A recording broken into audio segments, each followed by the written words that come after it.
할렐루야. 2023년 12월 13일 수요일 말씀을 함께 나누려고 합니다. 먼저 기도하겠습니다. 주님, 이 시간 주님의 말씀을 듣고자 모였습니다. 이 시간 성령님 임재하여 주시고 우리의 마음을 주장하여 주옵소서. 온전히 마음과 뜻과 정성 모두어 예배드리기를 원하오며 예수님의 이름으로 기도드립니다. 아멘. 오늘의 말씀은 로마서 9장입니다. 내가 그리스도 안에서 참말을 하고 거짓말을 아니하노라.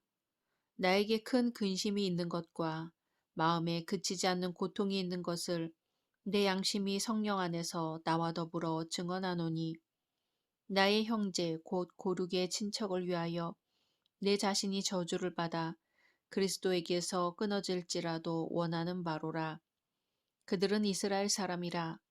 그들에게는 양자됨과 영광과 언약들과 율법을 세우신 것과 예배와 약속들이 있고 조상들도 그들의 것이요 육신으로 하면 그리스도가 그들에게서 나셨으니 그는 만물 위에 계셔서 세세의 찬양을 받으실 하나님이시니라. 아멘. 그러나 하나님의 말씀이 폐하여진 것 같지 않도다. 이스라엘에게서 난 그들이 다 이스라엘이 아니요 또한 아브라함의 씨가 다 그의 자녀가 아니라 오직 이삭으로부터 난 자라야 내 씨라 불리리라 하셨으니 곧 육신의 자녀가 하나님의 자녀가 아니요 오직 약속의 자녀가 씨로 여기심을 받느니라. 약속의 말씀은 이것이니 명년 이때에 내가 이르리니 사라에게 아들이 있으리라 하심이라. 그뿐 아니라 또한 리브가가 우리 조상 이삭 한 사람으로 말미암아 임신하였는데 그 자식들이 아직 나지도 아니하고 무슨 선이나 악을 행하지 아니한 때에 택하심을 따라 되는 하나님의 뜻이 행위로 말미암지 않고 오직 부르시는 이로 말미암아 서게 하려 하사 리브가에게 이르시되 큰 자가 어린 자를 섬기리라 하셨나니 기록된 바 내가 야곱은 사랑하고 에서는 미워하였다 하심과 같으니라. 그런즉 우리가 무슨 말을 하리요? 하나님께 불의가 있느냐? 그럴 수 없느니라. 모세에게 이르시되 내가 긍휼히 여길 자를 긍휼히 여기고 불쌍히 여길 자를 불쌍히 여기리라 하셨으니 그런즉 원하는 자로 말미암음도 아니요 다른 박질하는 자로 말미암음도 아니요 오직 긍휼히 여기시는 하나님으로 말미암음이니라. 성경이 바로에게 이르시되 내가 이 일을 위하여 너를 세웠으니 곧 너로 말미암아 내 능력을 보이고 내 이름이 온 땅에 전파되게 하려 함이라 하셨으니 그런즉 하나님께서 하고자 하시는 자를 긍휼히 여기시고 하고자 하시는 자를 완악하게 하시느니라. 혹 내가 내게 말하기를 그러면 하나님이 어찌하여 허물하시느냐 누가 그 뜻을 대적하느냐 하리니 이 사람아 내가 누구이기에 감히 하나님께 반문하느냐 지음을 받은 물건이 지은 자에게 어찌 나를 이같이 만들었느냐 말하겠느냐. 토기장이가 진흙 한 덩이로 하나는 귀 있을 그릇을 하나는 천 있을 그릇을 만들 권한이 없느냐. 만일 하나님이 그의 진노를 보이시고 그의 능력을 알게 하고자 하사 멸하기로 준비된 진노의 그릇을 오래 참으심으로 관용하시고 또한 영광 받기로 예비하신 바 긍휼의 그릇에 대하여 그 영광의 풍성함을 알게 하고자 하셨을지라도 무슨 말을 하리요. 이 그릇은 우리니 곧 유대인 중에서뿐 아니라 이방인 중에서도 부르신 자니라. 호세아의 글에도 이르기를 내가 내 백성 아닌 자를 내 백성이라 사랑하지 아니한 자를 사랑한 자라 부르리라. 너희는 내 백성이 아니라 한 그 곳에서 그들이 살아계신 하나님의 아들이라 일컬음을 받으리라 함과 같으니라. 또 이사야가 이스라엘에 관하여 외치되 이스라엘 자손들의 수가 비록 바다의 모래가 들지라도 남은 자만 구원을 받으리니 주께서 땅 위에서 그 말씀을 이루고 속히 시행하시리라 하셨느니라. 또한 이사야가 미리 말한 바 만일 만군의 주께서 우리에게 씨를 남겨두지 아니하셨더라면 우리가 소돔과 같이 되고 고모라와 같았으리로다 함과 같으니라. 그런즉 우리가 무슨 말을 하리요? 의를 따르지 아니한 이방인들이 의를 얻었으니 곧 믿음에서 난 의요. 의의 법을 따라간 이스라엘은 율법에 이르지 못하였으니 어찌 그러하냐? 이는 그들이 믿음을 의지하지 않고 행위를 의지함이라. 부딪힐 돌에 부딪혔느니라. 기록된 바 보라 내가 걸림돌과 거치는 바위를 시온에 두노니 그를 믿는 자는 부끄러움을 당하지 아니하리라 함과 같으니라. 아멘. 오늘은 남은 자라는 제목으로 말씀 나누려고 합니다. 성경 전체를 관통하는 중요한 진리 중에 하나가 남은 자 사상입니다. 하나님은 어느 시대에나 남은 자들을 통하여 하나님의 구원 사역을 이루어 가셨습니다. 아담과 그의 아들 가인이 범죄했을지라도 구원받을 자를 남겨놓으셨지요. 셋, 노아, 아브라함이 하나님의 남은 자입니다. 믿는 자의 씨가 말라가던 아합 시대의 7,000명도 대표적인 남은 자이며 구약에 나타난 신실한 사람들은 모두 남은 자로 분류됩니다. 신약 시대에는 믿는 모든 자가 남은 자로 분류됩니다. 그래서 바울은 오늘 본문을 통하여 하나님의 그러한 사역의 모습을 로마 교회의 유대인들과 이방인들에게 전하고 있는 것이지요. 로마 교회의 유대인들과 이방의 개종자들은 모두 남은 자였습니다. 왜냐하면 로마 교회 안의 유대인 그리스도인들은 예수 그리스도를 배척하던 유대인들 사이에서 복음을 듣고 회심한 자들이었습니다.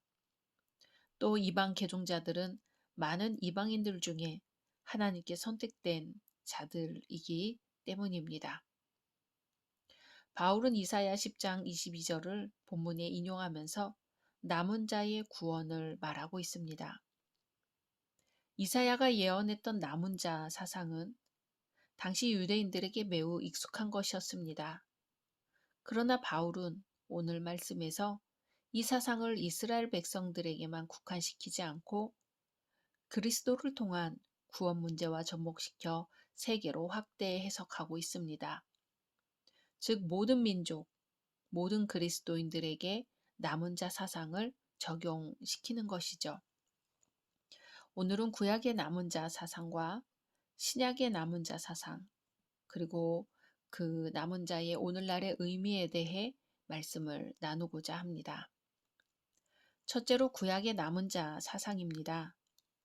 이스라엘이 거듭되는 하나님의 경고에도 불구하고 하나님을 대적하자 하나님께서는 주변 나라를 시켜 이스라엘을 멸하기로 작정하십니다.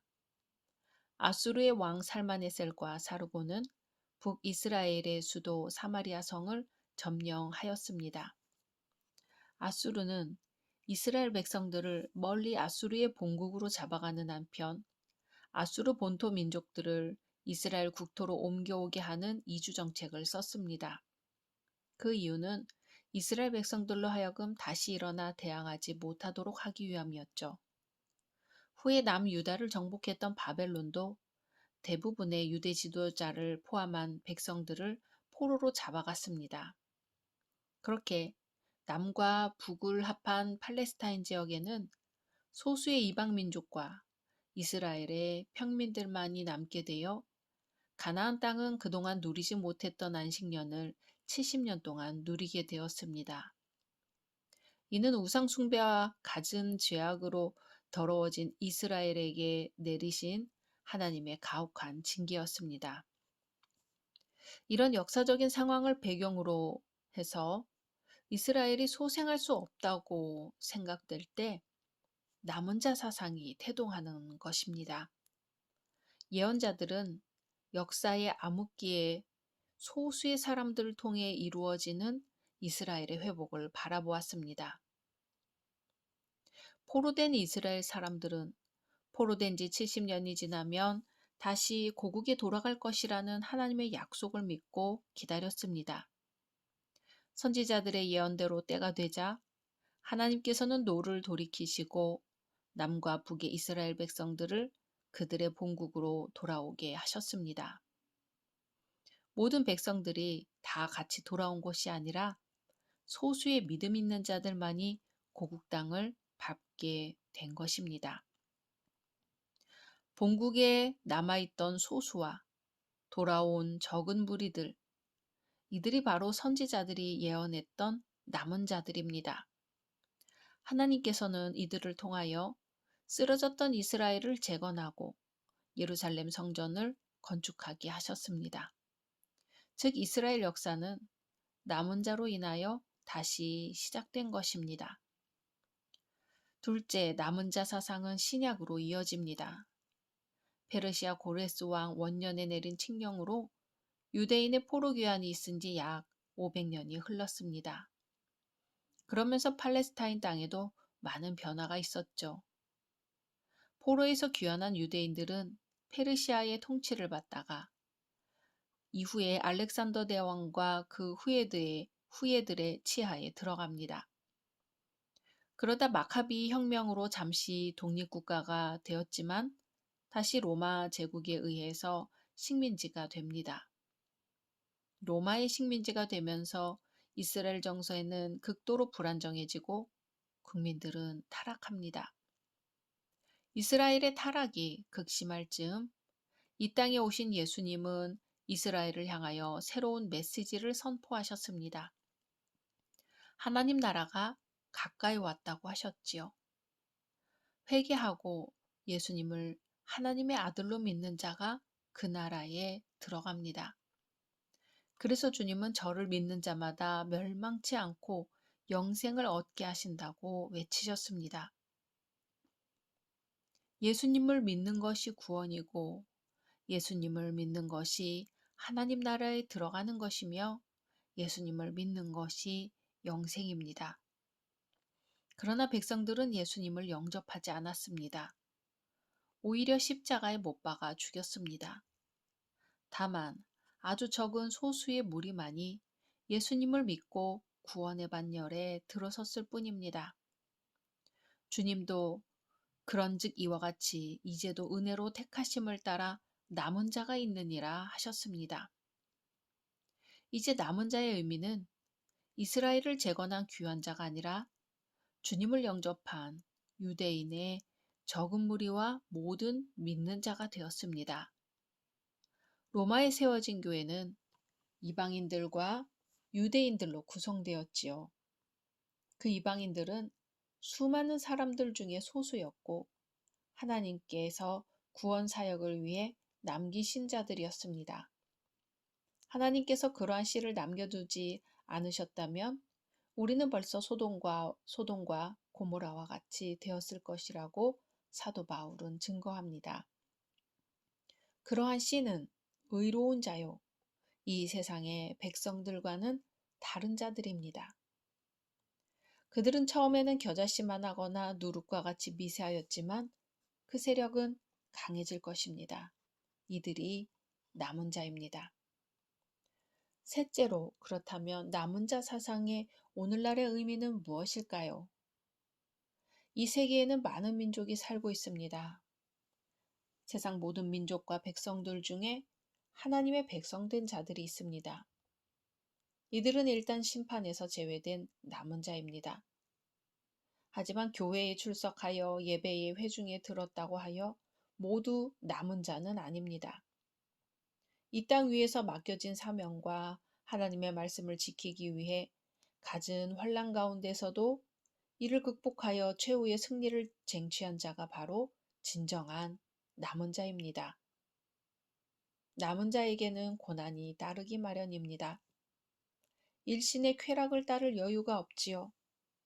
노아와 그 가족이 그랬고 엘리야 시대의 7,000명이 또 그랬습니다. 사단의 유혹에 빠지지 않고 믿음을 지켜가는 자들이 바로 진정한 의미의 남은 자입니다. 진실한 그리스도인은 하나님만을 의지하기 때문에 미래에 대한 희망을 갖고 살아갑니다. 고난 속에서도 인내하며 감사해야 합니다. 사랑하는 열린 성도 여러분, 우리가 남은 자입니다. 남은 자 사상은 한마디로 악을 행하지 말고 하나님께 신실하라는 것이죠. 노아 당시 많은 사람들은 노아의 경고를 무시하고 시집가고 장가가며 먹고 마시며 세상에 취해 악을 행했습니다. 이들은 하나님의 심판을 면할 수 없었습니다. 오직 노아와 가족만이 구원을 얻을 수 있었지요. 이것은 오늘날도 마찬가지입니다. 항상 깨어 경성하며 하나님의 음성을 듣고 행하는 소수의 무리만이 하나님으로부터 구원을 받는다는 사실을 기억해야 합니다. 남은 한 주도 남은 자로서의 성도로 사시기를 주님의 이름으로 소망합니다. 말씀 생각하면서 기도하겠습니다. 주님, 심판 중에도 잊지 않으시고 시련을 겪고 살아남은 자들이 있게 하시는 주님께 감사드립니다. 이 남은 자들로 하여금 하나님 나라를 다시 세우고 하나님의 형상을 회복하게 하시니 감사드립니다. 주님, 이제 저희들을 남은 자로 부르시어 주님의 나라와 주님의 교회를 위한 고난을 감당하게 하시고 주님의 뜻을 이어가게 하시니 감사합니다. 이 믿음이 꺾이지 않게 하시옵고 견딜 만한 고난이 되게 하시어 저희를 통해 그루터기 같은 이 땅 위에 새 희망의 싹이 돋아나게 하옵소서. 예수님의 이름으로 기도드립니다. 아멘.